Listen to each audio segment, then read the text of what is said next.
Mob violence বলতে কোনো কিছু নেই, পুলিশের ভিতরে কোনো কিছু ভীতি কাজ করতেছে না। 5,000 নেভি সদস্য থাকবে, 3,500 এয়ারফোর্সের সদস্য থাকবে, বিজিবির প্রায় 37,000 বিজিবি সদস্য থাকবে, কোস্টগার্ডের প্রায় 4,500 মতো কোস্টগার্ড থাকবে, পুলিশের প্রায় 1.5 লক্ষের মতো পুলিশ থাকবে, র্যাবের প্রায় 9,000-এর মতো র্যাবের সদস্য থাকবে, এবং সবচেয়ে এখানে গুরুত্বপূর্ণ ভূমিকা পালন করবে হলো আনসারের সদস্য সংখ্যা থাকবে প্রায় 5 লক্ষের উপরে।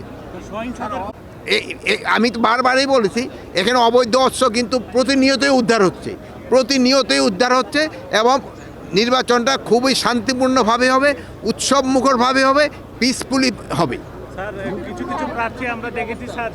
নির্বাচনে তারা পাশ করার পর কি করবে, এই জন্য তাকে আপনারা কিন্তু এইগুলি ফলো করে দিবেন। তারা শোনেন আমি বলি, আমার কথা শেষ করেন।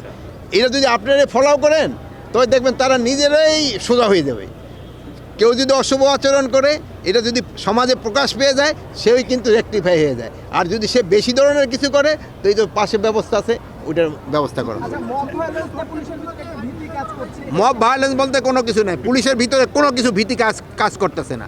এখানে কমিশনার আছে, আমাদের এই শিকলি ডিআইজি আছে শাহজাহান সাহেব, এবং কমিশনার আছে জিল্লু।